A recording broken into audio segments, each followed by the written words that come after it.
देशिकेय विरच्यते स्वल्पधियां हिताय। नमस्कार.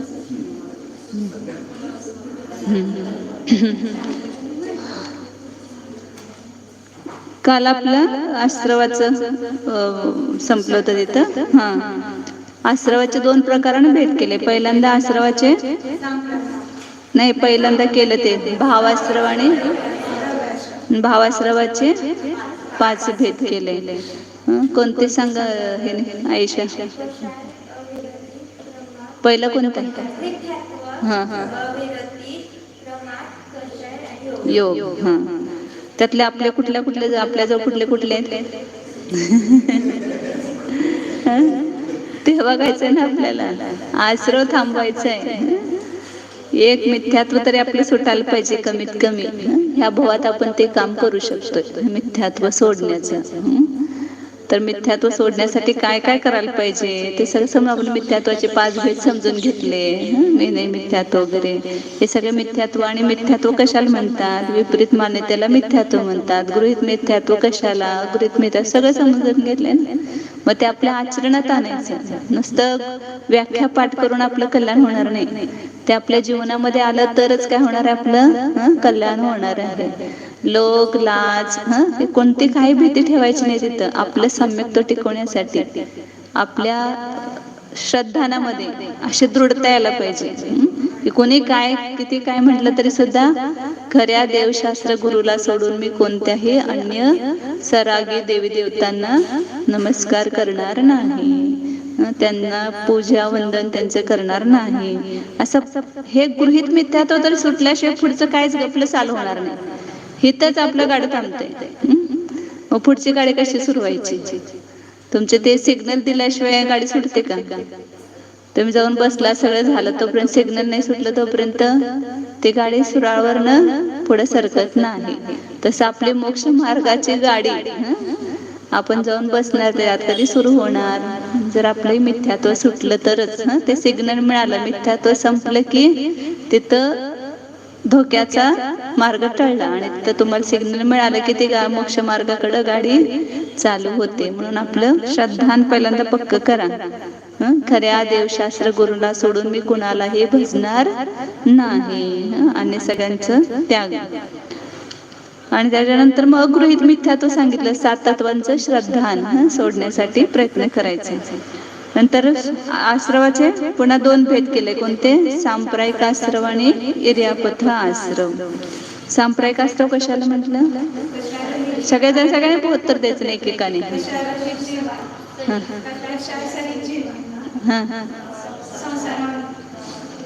श्रद्धा सांगायला तर बाकीच्यानी बोलणं का त्यांना सांगू देत. सांगा.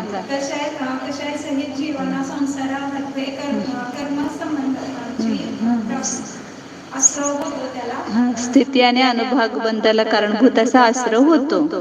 म्हणजे संसारासंबंधी बंध होतो त्यांना. म्हणजे त्याची काही ना काही तर स्थिती आणि अनुभाग पडतो, त्याला सांप्रदायिक. म्हणजे थोडक्यात काय, कशा सहित जीवाना जो आश्रव होतो तो सांप्रदायिक आश्रव. आणि कशा रहित जीवाना जो आश्रव होतो तो इर्यापथ आश्रव. इर्यापथ आश्रव कुणाला होतो?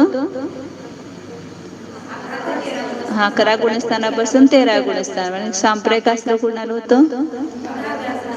पहिल्या गुणस्थानापासून 10व्या. म्हणजे आपल्याला पण कोणता व्हायला लागलेला आहे? सांप्रदायिक आश्रव, की जो संसारासंबंधी बंद करणारा आहे. नंतर पुण्याश्रवाचं कारण कोणते परिणाम आहेत? शुभयोग.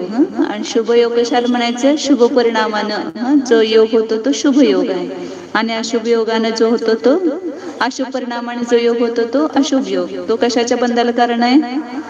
पाप बंधन, पापाश्रवाला कारण आहे. म्हणून हे सगळं समजून आपल्या जीवनामध्ये आपण बदल करत जायला पाहिजे. शिकण्याचं फळ मिळालं पाहिजे आपल्याला. आता पुढे आश्रवाचे कार्यकारणाच्या अपेक्षेने वर्णन करतात.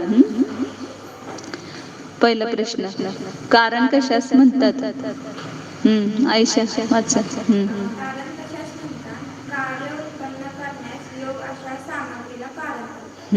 आता आपण कुठल्यावर बघतो ना, आता तर मला रोटली बनवायची आहे. मग काय शोधतो आपण? पहिल्यांदा कारण शोधतो ना. त्या कार्य उत्पन्न करण्याला योग्य अशी काय काय सामग्री आहे? मग सगळ्यात पहिल्यांदा काय पाहिजे? पीठ पाहिजे. पीठ असल्याशिवाय रोटली होणार नाही.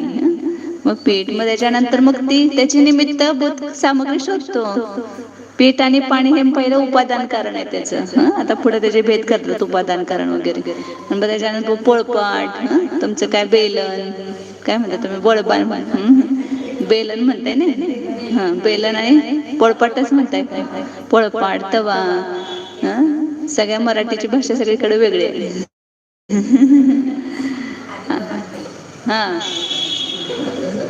सगळ्या सामग्री त्याच्यामध्ये आले. म्हणून कार्य उत्पन्न करण्याला योग्य अशा सामान्य कारणचं व्याख्या चाललेली आहे की कार्य उत्पन्न होण्यास अशी जी योग्य सामग्री आहे त्याला कारण म्हणतात. म्हणजे सगळी कारणं झाली त्याच्यामध्ये. आता त्या कारणामध्ये भेद करायचे पुन्हा, कोणते कारण कोणतं आहे ते.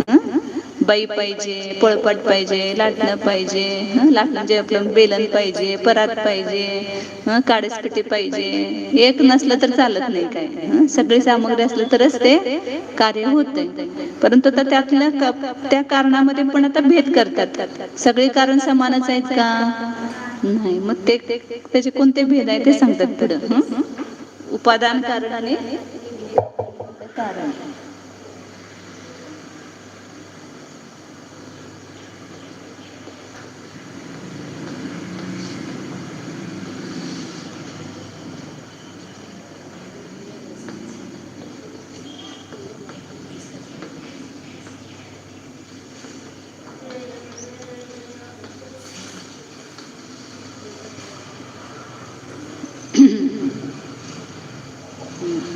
उपादान आणि निमित्त असे दोन ती सगळी जी कारण आहेत. आपण इथं लिहूया. रोटली कार्य, तुम्ही काय म्हणता, रोटली म्हणता का फुलकी?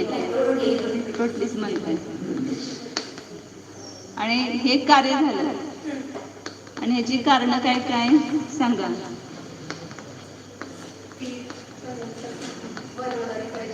पीठ आणि पाणी आणि पहिल्यांदा स्त्री पाहिजे.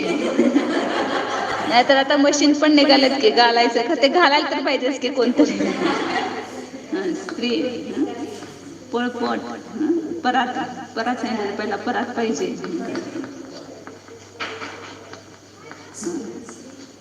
बेलन, अशी अनेक हजारो कारण असतात इत्यादी म्हणते. अजून पुष्कळ कारण आहेत सगळे. गॅस आहे, लायटर आहे, काय काडीसपिटी आहे, सगळं आहे इत्यादी. आता ह्यामध्ये विवेक, प्रत्येक कार्याची कारण सगळे लिहायची आणि त्याच्यामध्ये त्या रूपानं कोण परिणमलं. आता त्या रोटली रूपाने ह्यातलं कोण कोण परिणमले? स्त्री परिणमली का? तुम्ही होता का रोटली रूप? परात, परतच राहते काय, रोटली रूप होते. पोळपाट, बेलन, हे काय रोटली रूप होत नाही. मग रोटली रूप कोण परिणमतंय? पीठ आणि पाणी. मग हे काय झालं? हे उपादान कारण म्हणायचं ह्याला. हे उपादान कारण आहे की जे स्वतः कार्यरूप परिणमत, त्याला काय म्हणायचं? उपादान कारण. आणि त्याला जे सहकार्य आहेत, सगळे सहाय्यभूत आहेत, त्याला काय म्हणायचं? निमित्त कारण. हे स्वतः तर कार्यरूप होत नाहीत, परंतु ह्या कार्य होण्यासाठी ते अनुकूल असं त्यांचं निमित्त भेटते, म्हणजे सहकार्य भेटते. म्हणून ह्याला काय म्हणतात? निमित्त कारण. तर अशा प्रत्येक कारणाचे, कार्याचे असे दोन कारण असतात, एक उपादान कारण आणि एक निमित्त कारण. हे खूप समजणं आवश्यक आहे, कारण सगळं आपलं अज्ञान असं बसलेलं आहे आपल्याला की ते आपण काय करतो, हे सगळं परद्रव्याचं कर्तृत्व घेतो.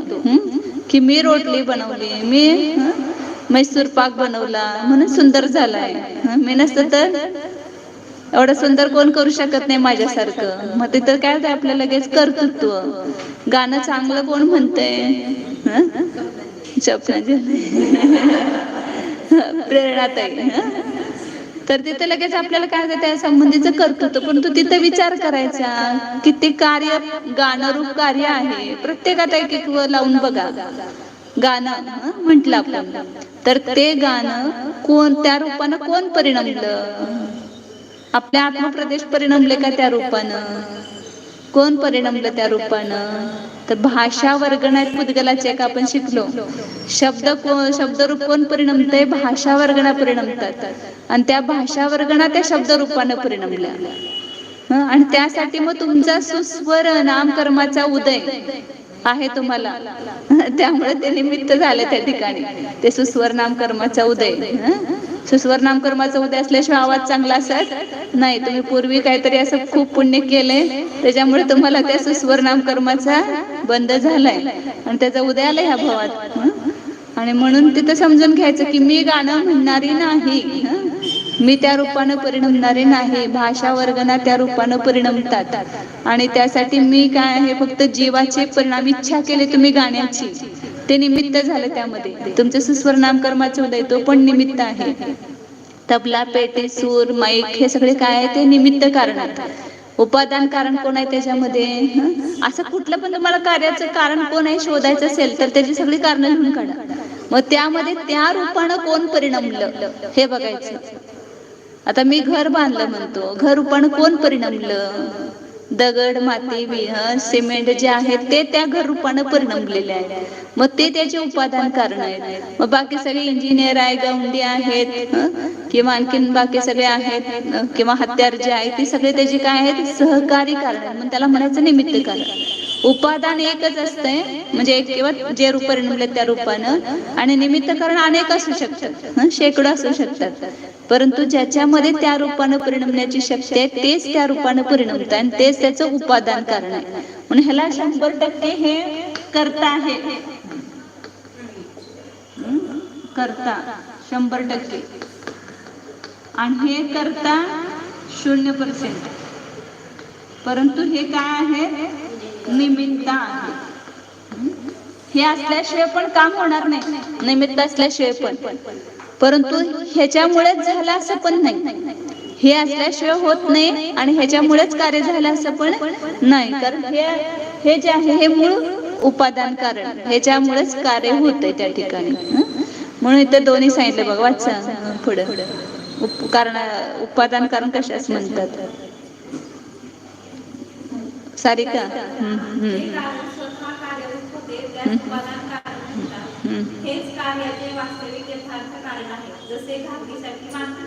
आता तुम्हाला ज्ञान होतंय, त्याचं कार्य आहे ना ते. मग त्याचं उपादान कारण कोण आहे? तुम्हाला आता ज्ञान होतंय, कशामुळे होतंय ज्ञान? त्या ज्ञान रूपानं कोण परिणमत आहे? तुमचा आत्माच परिणमत आहे ना.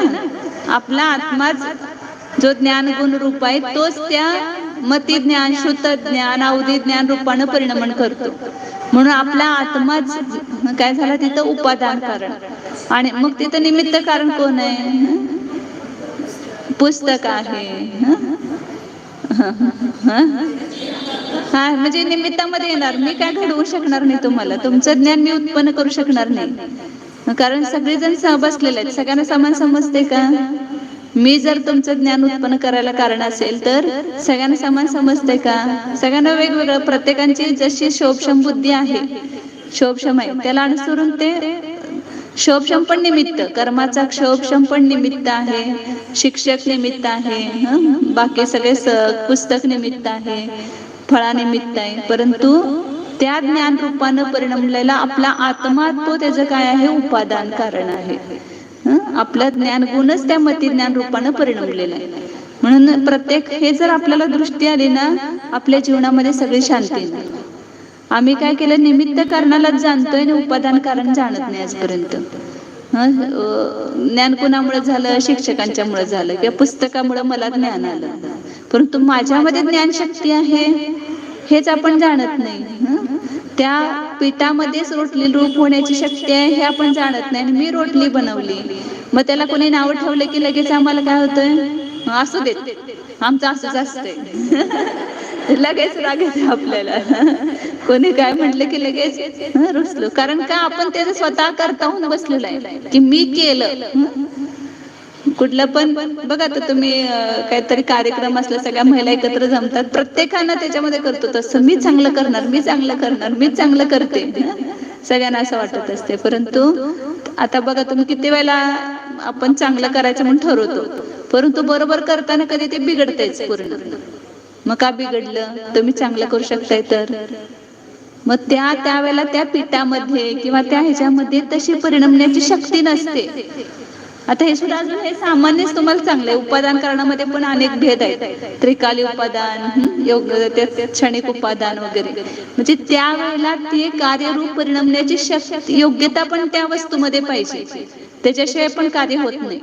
म्हणजे त्या पिठामध्ये त्या रोटली रूपानं, त्या डाळीच्या पिठामध्ये त्या म्हैसूर वडी रूपानं, त्या रूपानं परिणमण्याची शक्ती पाहिजे. मग त्याला काय म्हणतो आपण, बिघडलं की पीठच चांगलं नव्हतं, ते पीठच मोठं होतं, पीठच बारीक होतं. आणि चांगलं झालं की मी केलंय.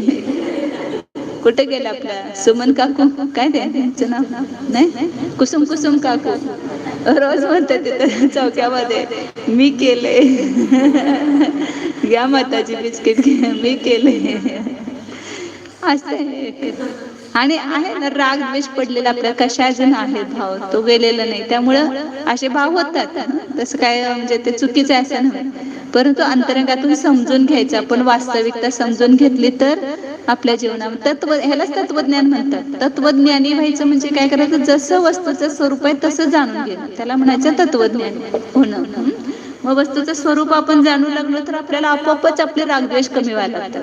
मग तिथं जरी थोडं बहुत झालं तरी आपण लगेच समजून घेतो, बरोबर मी केलेलंच नाहीये, ते मी त्या रूपाने परिणमलो नाही, ते द्रव्य त्या रूपाने परिणमलेलं, मी त्याचा करता कसा. आणि कोणी आपल्याला काय म्हटलं तरी मग तिथं लागणार नाही आपल्याला. आपण तत्वज्ञान सगळीकडे जगू लागलो तर तत्वज्ञान जगता यायला पाहिजे आपल्याला. तत्वज्ञान शिकणं वेगळं आणि ते आपल्या जीवनामध्ये जगता यायला पाहिजे आपल्याला.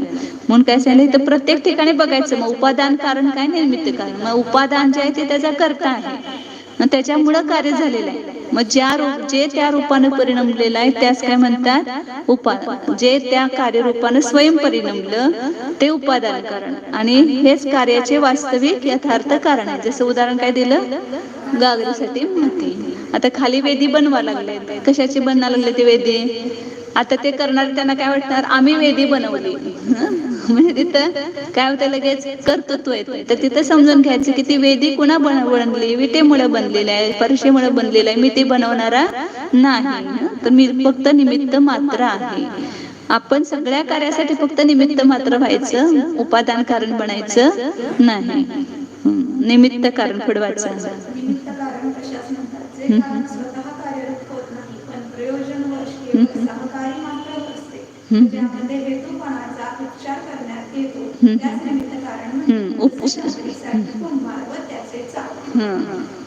घट बनला, मातीपासून बनला, म्हणून माती काय झाली, उपादान कारण.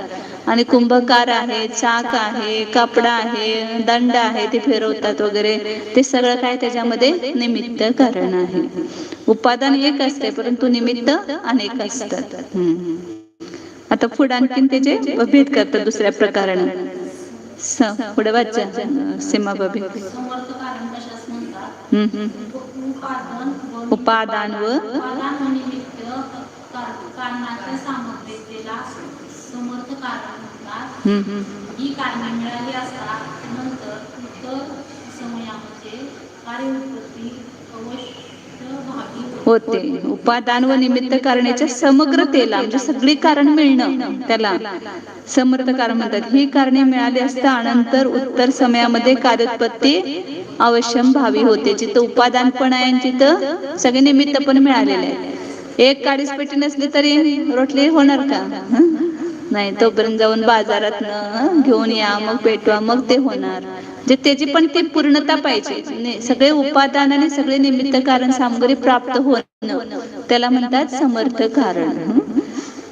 आणि त्या उपादानामध्ये योग्यता पण यायला लागते. शक्ती असणं वेगळं आणि योग्यता, दोन आहेत. आता आपल्यामध्ये सिद्ध होण्याची शक्ती आहे, परंतु आता योग्यता आहे का. आता आपण लगेच मोक्षाला जाऊ शकतो का, तर अजून ती योग्यता आलेली नाही. सम्यक दर्शनाची मात्र शक्ती पण आणि योग्यता पण आहे आपल्यामध्ये. त्या योग्यतेमध्ये तिथं पुरुषार्थ निहित आहे. पुरुषार्थ जर आपण केला तर आता आपण ती पर्याय प्रगट करू शकतो, म्हणून त्याला म्हणतात योग्यता. म्हणून आता काय सांगणार, अब सब प्रकार से अवसर आया है.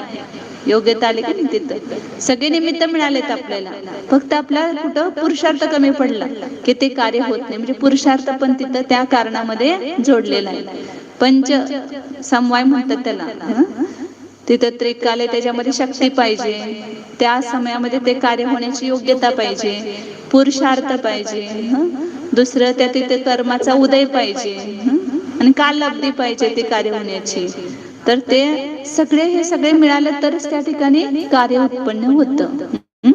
मग समर्थ कारण कशाला म्हटलं? सगळ्या कारणांची समग्रता म्हणजे परिपूर्णता मिळणं हे समर्थ कारण आहे. तिथं मग कार्य नियमानं होतंय समर्थ कारण असेल तर. आणि असमर्थ कारण कशाच म्हणतात? वेगवेगळा प्रत्येक सामग्रीला असमर्थ कारण म्हणतात. एकच मिळालं तर होईल का कार्य तिथं? नुसतं पीठच आहे, रोटली बनेल का? नुसतं गॅसच आहे, रोटली होईल का? नुसते बाईच आहे, तुम्हीच आहे, होईल का तिथं? नाही. तर सगळे सगळ्यात पहिल्यांदा उपादान कारण पाहिजे आणि त्याच्याबरोबर बाकीचे सगळे निमित्त कारण पाहिजे, तर त्या ठिकाणी कार्य उत्पन्न होतं. म्हणून सांगितले की कुंभार, चाक, खेळ इत्यादिकांमधील एक ते काम करू शकत पूर्ण कारणांची समग्रता हे समर्थ कारण आहे, आणि कारणांची अपूर्णता हे काय आहे? असमर्थ कारण आहे. आता पुढं बंधाचं सांगतात भेद. हे जे कारणाचं सांगितलं हे सगळीकडे लागू करायचं. कुठं पण कारण कार्य संबंध ज्याला लावतो त्याला त्यात उपादान कारण कोण आहे आणि निमित्त कारण कोण आहे हे बघायचं. आणि त्यामध्ये समर्थ कारण आणि असमर्थ कारण असे भेद केले. आता भावबंधाचे भेद करतात. भावबंध मागच सांगितलंच होता, पुन्हा आणि त्याचं हे करताय रिपीट. आत्म्याच्या वाचा पुढं नाजूक कोण आहे पाठीमाग?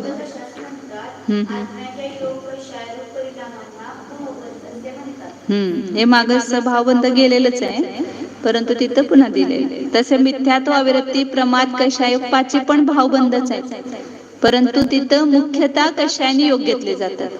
बाकी सगळ्यांना कषायामध्ये गर्भित केलं जात आहे. मिथ्यात्व, अविरती, प्रमाद आणि कषाय हे सगळ्याला कषायामध्येच गर्भित केलं जातं.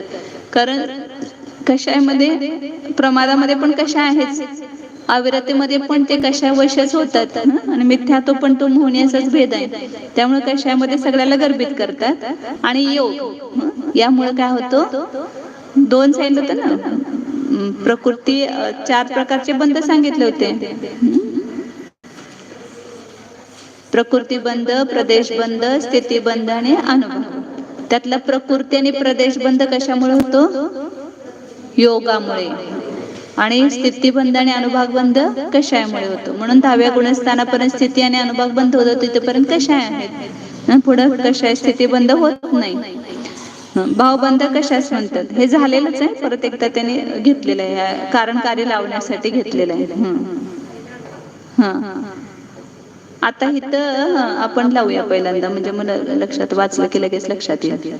भावबंध आणि द्रव्यबंध दोन आहेत, हे पण कार्यच आहे. आता त्या हे लावायचं उपादान आणि निमित्त. भावबंधाचं उपादान कारण काय आणि निमित्त कारण काय?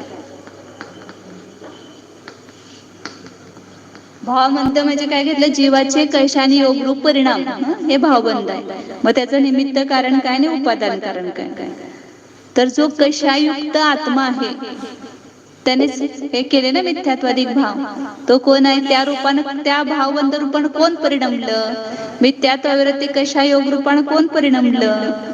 तर कषायुक्त आत्मा, संसारी आत्मा, सामान्य शुद्ध आत्मा नाही घ्यायचं तिथं. कषायुक्त आत्मा हे कोण आहे? त्याचं उपादान कारण आहे. आणि निमित्त कोण आहे त्याचं? का झालं आपल्याला? का झाले म्हणजे त्याला सहकारी कोण आहे? कषायचा उदय, कर्माचा उदय घ्यायचा तिथं. पूर्व कर्माचा उदय.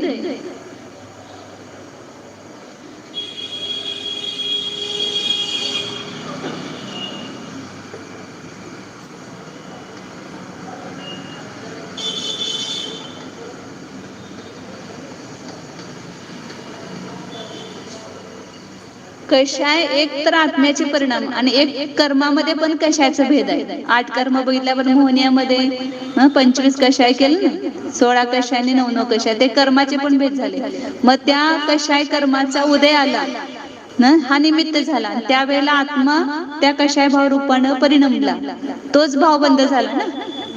म्हणून त्या भावबंध हे कार्य आहे, हे कार्य घ्यायचं आणि त्याचं उपादान कारण कोण की कशायुक्त आत्माच भावबंध रूपानं परिणमतो. म्हणून कशायुक्त आत्मा हा त्याचं उपादान कारण आहे.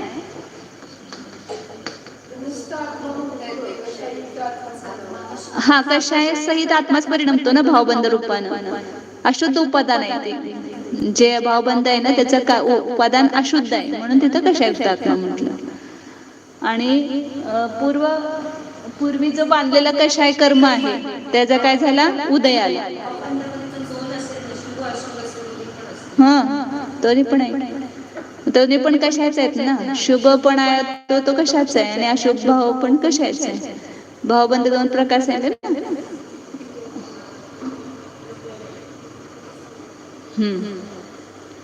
पुढं आणि हे द्रव्यबंध. आता द्रव्यबंध कशाला म्हणायचं पहिला सांगा. द्रव्यबंध कशाला म्हटलं, जे कर्मांवरगणा कर्मरूप झाला त्याचा आत्म्याशी विशेष संबंध आहे, म्हणजे संश्लेष संबंध होणं, त्याला काय म्हटलेलं आहे, द्रव्यबंध. म्हणजे ज्या कर्मांवरगणा कर्मरूप झाल्या होत्या त्या आत्म्याशी काय होणार, बद्धरूप होणार, त्याला काय म्हटलेलं आहे, द्रव्यबंध. आश्रव झाला ना, आश्रव झाला म्हणजे काय झालं, एकतर जीवाने कशाय परिणाम केले, त्याच वेळेला इथं असणाऱ्या सगळ्या कर्मांवर्गण असतात. पुद्गलामध्ये कर्मांवर्गण आहेत आणि त्या काय होतात, कर्मरूपानं परिणाम. कर्म हे कोणतं द्रव्य आहे, पुद्गल द्रव्य आहे. मग ते कोण परिणमते त्या कर्मरूपानं, कर्मांवर्गणा असे ते परमाणू आहेत सगळे कर्मांवर्गणेचे. अनंतानंत परमाणू आपल्या सगळ्या आत्मप्रदेशावर भरलेले आहेत आणि आपण इकडे कशारूप परिणाम करत असतो, तिकडे ते कर्मांवर्गणा कर्मरूप होत असतात. हे दोन्ही एकाच वेळेला चाललेलं आहे. मग तो कशाय परिणाम त्यामध्ये निमित्त होतोय कर्मरूप होण्यासाठी, म्हणून तिथं कशाय परिणाम ते निमित्तामध्ये गेला. आणि ज्या कर्मांवर्गणा कर्मरूप परिणामला तो काय झाला, तो उपादान कारण होणार तिथं. म्हणून द्रव्यबंध कशाला म्हणायचं, आत्म्याचे प्रदेश आणि कर्माचे प्रदेश परस्पर संबंध होणं. कसा संबंध, एक विशिष्ट संबंध होते, अवघा होणं म्हणा किंवा एक संश्लेष संबंध होणं. आत्म्याच्या प्रदेश आणि कर्माच्या प्रदेशांचा संश्लेष संबंध होणं, तो काय द्रव्यबंध आहे. मग त्या द्रव्यबंधाचं उपादान कारण कोण आहे, ती कर्मांवर्गणा कर्मरूप झाली ना. मग ते कर्मांवर्गणा की जी कर्मरूप परिणामण्याच्या सन्मुख आहे, ते त्या द्रव्यबंधाचं उपादान कारण. आणि निमित्त कारण कोण आहे, जीवाचा कशारूप परिणाम. इथं जे उपादान आहे ते इथं निमित्त येणार आणि ते निमित्त आहे ते इथं उपादानामध्ये. म्हणून सामान्य लिहिते त्यांनी ते सगळं पूर्ण लिहिले.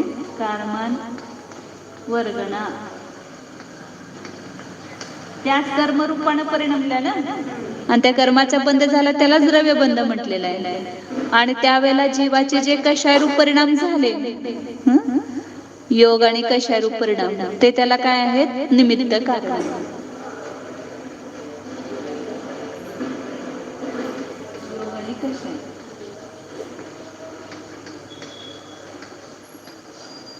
हे काय तिथं निमित्त कारण. कार्य काय बघायचं, त्याच्यावरनं उपादानाने निमित्त ठरवायचं. हे भावबंध रूपाने जीव परिणमलाय स्वतः, म्हणून तो जीव उपादान झाला. आणि पूर्व कर्माचा उदय आला, तो त्याला काय झालं, निमित्त. आता आपल्याला क्रोध कशाय झाला, तर त्यावेळेला क्रोध कशाचा उदय आहे, तो निमित्त आहे. त्या कर्मानेच काय आपल्याला क्रोध उत्पन्न केलेला नाही, तो फक्त निमित्त रूप आहे. क्रोध रूपाने कोण परिणमला, आपला आत्मा, तो त्याचं उपादान कारण आहे. आपलं काय करायचं, आमच्या कर्माचा उदय आला म्हणून झाले कशाय, त्या कर्मावर फक्त खापर फोडायचं नाही, आपण पण त्याला जबाबदार आहोत. आपलं उपयोग त्यावेळेला त्या कर्माच्या उदयानुसार होता झाला, म्हणून कशाय झाला त्या ठिकाणी. जर आपला उपयोग तिथं आपल्याला स्वतःला जाणण्यामध्ये लागला असता तर तिथं कशाय भाव उत्पन्न झाले नसते. म्हणून कषायुक्त जो पूर्व समयवर्ती जो कषायुक्त आत्मा आहे तोच उत्तर समयामध्ये कषाय रूपाने परिणाम म्हणून भावबंध रूप झाला. आणि त्यावेळेला त्या कषायाचा उदय आला. ते काय झालं तिथं निमित्त कारण आहे.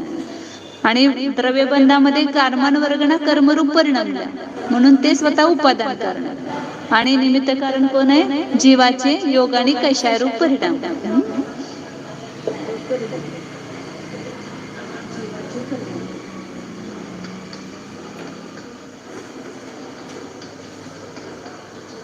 कोणतं द्रव्य आहे, कोणती पर्याय हे आपल्या लक्षात यायला पाहिजे. भावबंध गुणाची पर्याय आहे जीवाची. आणि द्रव्यबंध गुणाची पर्याय आहे पुद्गलाची म्हणजे कर्माची.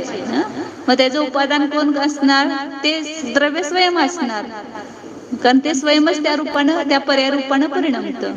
म्हणून तर कषायुक्त आत्मा उपादान कारण आहे. तर कर्मान वर्गणा हे उपादान कारण घेतलं. आणि दुसरं द्रव्य असेल ते तिथे निमित्त असणार. हमेशा उपादान निमित्त बघताना ते अभिन्न द्रव्य जे आहे ते त्याचं उपादान असतं. आणि त्याला सोडून जे दुसरं द्रव्य असेल इतर ते सगळे निमित्त कारण आहेत. त्या दोघांची एकाला आता निमित्त कारण सुद्धा आपापल्या रूपानं परिणमन चालू आहे. आता पोळपाटचं काम काय? तिथं त्याला आधार देणं. बेलन असं फिरतंय. मग ते कुणामध्ये फिरतंय? स्वतःमध्येच फिरतंय ना. फिरणं रूप क्रिया. मग त्याचं ते उपादान कारण आहे. त्याचं जे फिरणं रूप कार्य चालू आहे त्याचं उपादान कारण कोण आहे? ते स्वयं बेलन आहे. आणि पोळपाट ते आधार रूपानं परिणामाला लागले त्याचं ते स्वयं उपादान आहे. प्रत्येक आपापल्या कार्याचे उपादान कारण आहेत. परंतु इतर कार्याचे ते निमित्त कारण म्हटले जाणार. रोटलीचे ते निमित्त आहेत. परंतु त्याच्यामध्ये जी क्रिया घडते त्याचं उपादान ते स्वयं आहे. अग्नी स्वतःमध्ये जळा लागलेले आहे.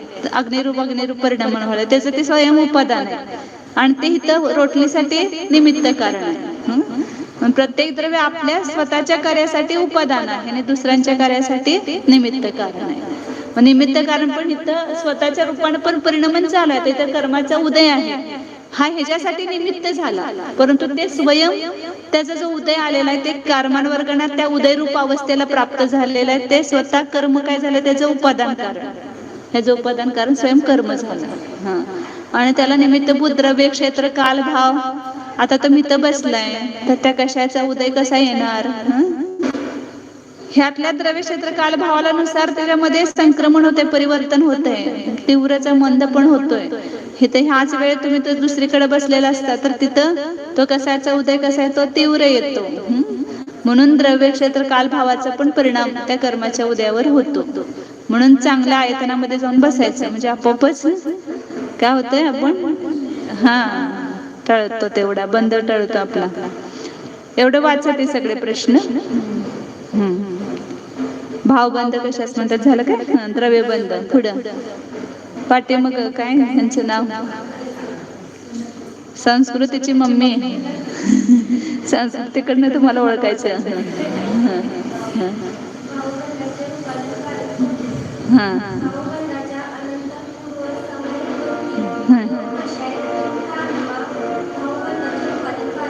अनंतर पूर्व समयवरती काय म्हटलं? कारण तेच द्रव्य त्या पुढच्या पर्याय रूपानं परिणमले. म्हणजे त्याची पूर्व पर्याय रूपानं जे होतं तेच आता उत्तर पर्याय रूपानं परिणमलं.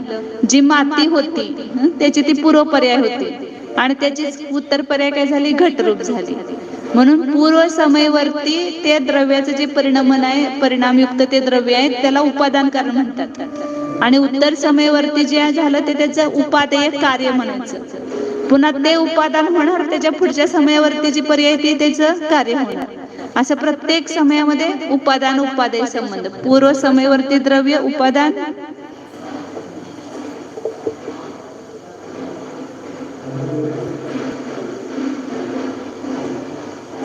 आता बघा एकदम पीठ उपादान कारण नाहीये.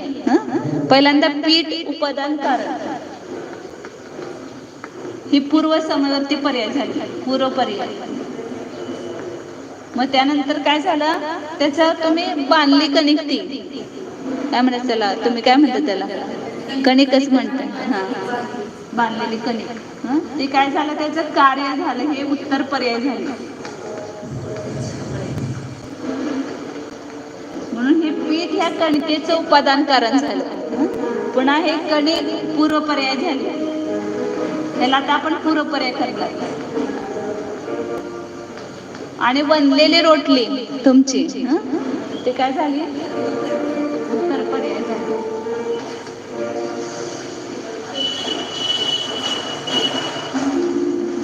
ते काय झाली? ही उत्तर पर्याय झाली. मग ही कणिक कारण उपादान कारण आणि ही बनलेली रोटली उपादेय कार्य झालं.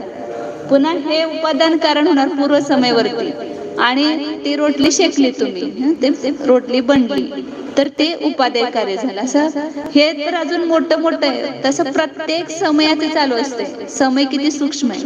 प्रत्येक समयाची पूर्व पर्याय जे आहे त्या द्रव्याची ती उपादान कारण आणि पुढची पर्याय ती त्याची उपादेय कार्य.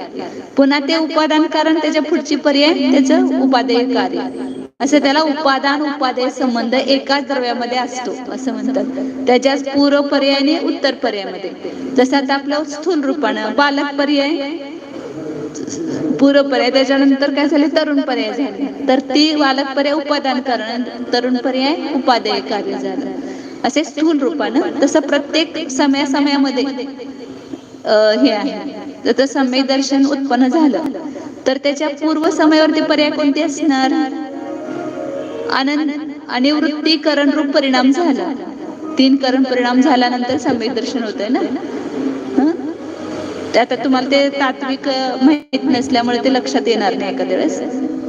अनिवृत्ती करण परिणाम होतात आणि मग त्याच्यानंतर सम्यक दर्शन होते.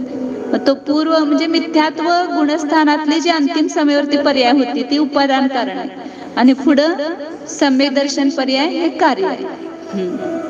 मोक्षाला जाण्यापूर्वी 14व्या गुणस्थानातून तो सिद्ध झाला ना. ते 14व्या गुणस्थानातले अंतिम समयावरती पर्याय उपादान कार्य आणि सिद्ध पर्याय हे उपादेय कार्य. असं प्रत्येक पूर्व समय आणि उत्तर समयामध्ये कारण कार्य संबंध लावायचे.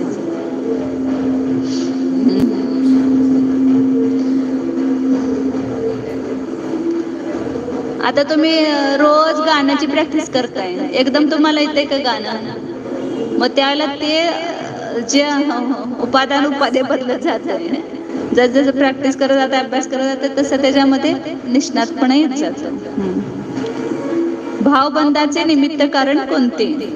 पुढं वाचा. गाणं ऐकण्यात गुंतला काय? इथं जवळच आहे.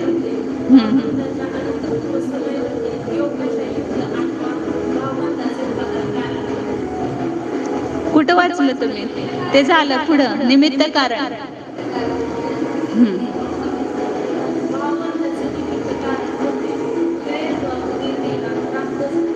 पूर्वबद्ध कर्म,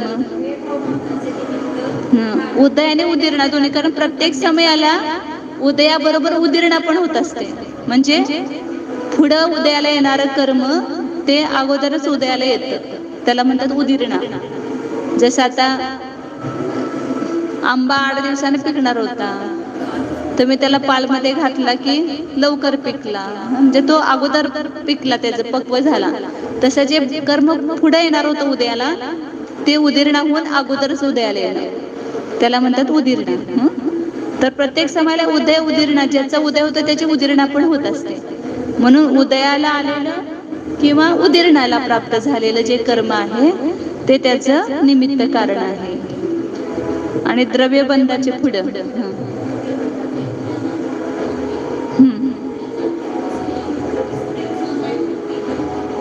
तुमचा आवाज येतो. बंद होण्याच्या पूर्व समयवरती बंद होण्यास सन्मुख असलेल्या, आता कारमानस्कंद तर खूप भरलेले आहेत आत्म्याच्या प्रदेशावर, परंतु कोणते कारमानस्कंद कर्मरूप झाले? तर ज्यांच्यामध्ये ती कर्मरूप होण्याची योग्यता होती तेवढेच कारमानस्कंद कर्मरूप झाले ना. बाकीचे सगळे कितीतरी भरलेले आहेत, ते सगळे कर्मरूप झाले का? नाही. त्यातले थोडे थोडे थोडे प्रत्येक समयाला कर्मरूप होतात. म्हणून त्या पूर्व समयामध्ये ज्याच्यामध्ये ती कर्मरूप होण्याची योग्यता होती ते कारमान वर्गनास त्याचे कर्मरूप झाले, म्हणून ते त्याचं उपादान कारण आहे.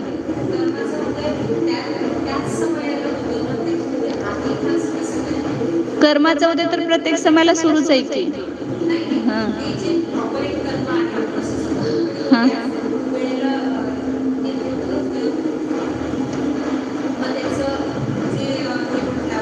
उदीर हा. आता त्याचं कसं आहे ते सगळे हे जरा थोडं सिद्धांत समजून घ्यायला पाहिजे म्हणजे समजतात ते. हे कर्म परमाणू प्रत्येक समयाचे असे ठरलेले आहे समजा. हे पंचमीठ काढले असे कोडाकोडी सागर पर्यंत आपली माळा सुरू ठरलेली आहे. किती कोडाकोडी सागराचा बंद करतो. मग आता हे पुढं इथं उद्याला येणार होतं, ह्याचा नंबर इथं होता. आता आपण ह्या समयात आहोत इथं. हे कर्म आता उदय रूप आहे, हे तर उद्याला येणारच. परंतु हे जे पुढं उद्याला येणार होतं त्याच्यामधली पण योग्यता काय होते की लवकर उद्याला येण्यायोग्य होते ते. मग ह्यातले पण काही निषेध, काही परमाणू, सगळेच येत नाहीत एकदम. त्यातले काही परमाणू, एक 10 परमाणू समजा समजण्यासाठी, इथले एक 100 आहे आणि इथले हे 10 पण इथं आले. प्रत्येकातले येतात, जसं एकातलंच येत नाहीत. हे उद्यावली वगैरे म्हणतात. खूप त्याचा सिद्धांत खूप गहन आहे, सगळं समजून गेल त्यावेळेलाच लक्षात येईल सगळं. हे उद्यावली असते आणि याच्यावर हे सगळे जे कोडाकोडी सागरामधले त्या प्रत्येकातले थोडे थोडे थोडे परमाणू ह्या प्रत्येक समाला उद्याला येतच असतात, सरकून सरकून सगळे. मग त्याला म्हणायचं वरचे जे आले त्याला म्हणायचं उदीर्णा. आणि आता हे आपापल्या समयाला अनुसरून आले त्याला म्हणायचं उदय. म्हणून उदय आणि उदीर्णा, उदय उदीर्णा असं प्रत्येक समयाला चालूच असते. मग जास्त उदीर्णा झाले की एकदम आपल्याला त्याचं फळ जास्त दिसते तिथं. हा काय कारण त्यामध्ये योग्यता आहे कर्मरूप होण्याची आणि जीवाचे परिणाम निमित्त झाले. हे क्लाव घटवालेत ना, द्रव्यबंधामध्ये काय कारण आहे तर जीवाचे परिणाम हे निमित्त कारण आहेत. योग कशारूप परिणाम आणि त्या कर्मामध्ये त्या रूपानं कर्मरूपानं होण्याची योग्यता आहे, हे त्याचं कारण आहे. म्हणून आपण निमित्त कारण बनतोय तर ते निमित्त कारण आपण बंद केलं तर आपल्या जवळ तर त्या कर्मांवर त्या कर्मरूप होणार नाहीत, त्या निर्जरा होऊन जाईल त्याचे. बस करूया, आवाज पण यायला लागला.